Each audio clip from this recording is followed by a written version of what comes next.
Greetings, friends. Welcome back to our archives. I have been expecting you.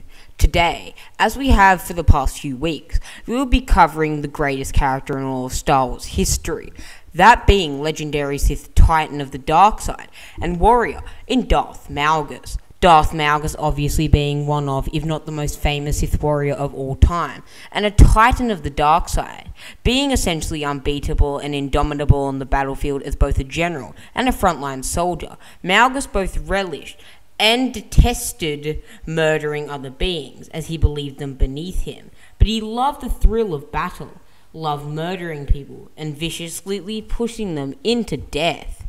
Malgus mercilessly paved his way through many beings through his time, mercilessly murdering Jedi as he saw them as inferior, effortlessly murdering clone troopers utilizing his near unparalleled lightsaber mastery through Form 5 to Gem So, and his plethora of Force abilities, including Force Maelstrom, Force Lightning, Force Grip, Force Crush, and so on and so forth. Darth Malgus utilized a constellation of unique strategies in order to defeat his enemies. However, one of the most critical and vital things about Malgus' actual physical appearance is his respirator mask being installed after the Battle of Alderaan. But this begs a question for many of the Old Republic fans who are not as much embedded into the lore as we are. This is the video for you. If you are interested in Darth Malgus, how did Malgus get his respirator mask? How did Malgus, in all his power and seemingly invulnerability, require a breathing device that made him akin and the Old Republic variation of Darth Vader? Well, my friends, let us open another holocron and discover this very question by questioning the wands of Mortis and the scholars of the dark side. Now, my friends, let's begin. To start off, I would like to note that Darth Malgus first sustained this injury through a multitude of different injuries. Darth Malgus originally got an injury during the Battle of Alderaan, the beginning of when he would require his respirator. During this battle, Malgus was run at and approached by very brave clone commander and later Supreme Commander Jace Malcolm, who would soon foster a child with Jedi Grandmaster Satele Shan.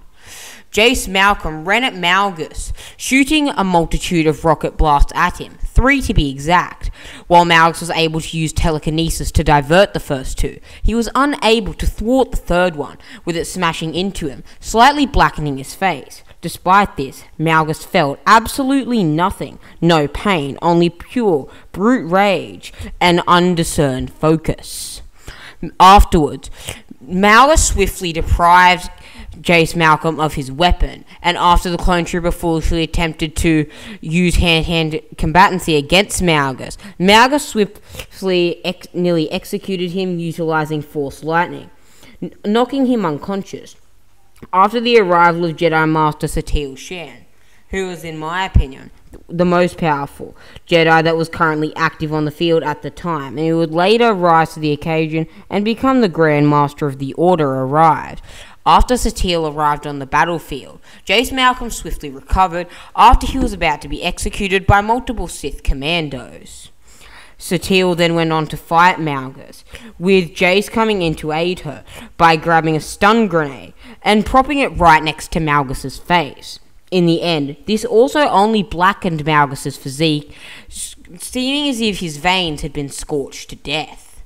Malgus then proceeded to spit on the ground, not feeling anything, and though his armor reeked of steam, coiling upwards like snakes of smoke, slithering into the air, Malgus felt no pain. After this, Satele Shan, seeing an opening presented by Jace Malcolm, manifested a pure force bubble. This force technique was currently known as Force Burst.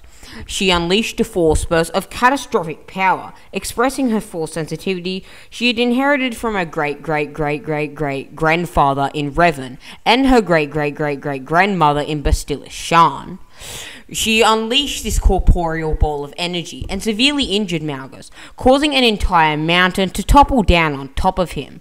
Shards of rock jutted out in various different edges and methods, and almost murdered Malgus. However, despite this, Malgus felt no pain, and though he was badly injured, he refused to gain medical treatment.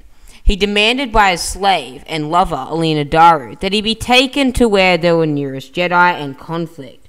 Alina Daru, after attempting to convince him otherwise, eventually coincided and aligned herself with his vision. Through this, Alina took Malgus to the ruined city of Alderaan, a city of Alderaan. After this, Malgus engaged 2 Jedi, brutally murdering one by utilizing the Force after they attempted to preserve and suppress their Force signature, concealing them from Malgus' Force attunement and his Force abilities, not allowing Malgus to detect them and allowing them to ambush Malgus. How fools the Jedi were, and how far had they fallen. This marked the Jedi's descent. Malgus Force choked one, brutally utilizing his brute strength to utterly cripple him. Then, the next one, driven into a momentary lapse of fury and anguish, ran at Malgus with his lightsaber elevated. Malgus then proceeded to instantly incinerate him, utilizing his Force lightning abilities, severely scarring him, causing burns and boils to sprout up all over his flesh. However, what many do not know, as this took place in the novel known as Deceived, which takes place from Malgus' point of view of not only the Battle of Alderaan, but also the Battle of Coruscant and the sacking of Coruscant. The primary reason that Malgus required a respirator was due to an injury that he acquired during the Battle of Alderaan's aftermath. The 2 Jedi who believed to have conquered Malgus threw down twin buildings due to the fact they had been wrecked and reduced to rubble down upon Malgus, nearly flattening him instantly, with only Malgus' pure brute rage and utter determination, and complete lack of pain and agony, allowing him to preserve his body, utilizing telekinesis to make the building hover above him. Dust then induced itself into Malgus' lungs, causing him to unleash a spur of coughs, infecting him. Malgus had been severely injured, but he did not know it because he didn't feel pain. Even so, he pushed on and continued to murder the 2 Jedi, as I stated before.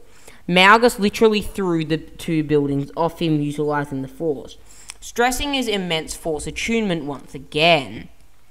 This is why Malgus required a respirator, due to the fact that the injuries he had acquired during the event known as the Battle of Alderaan, which took place in the cinematic trailer for the Old Republic Hope, forced him to be able to wear it. Alina Daru then took care of him and catered for him, nurturing him back to health using various methods. Although Malgus initially repulsed and detested her advances and concern for him, he essentially embraced it eventually, seeing as the sooner he was back out on the front lines, the sooner he was healed.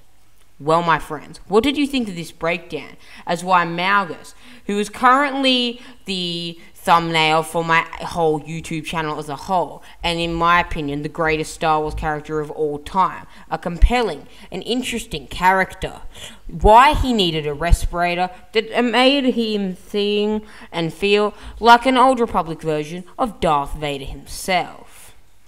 Well, my friends, this is where we part ways. I hope you will have time to visit the memorial held for Malgus on Alderaan and his brutal service there that was conducted by the Sith.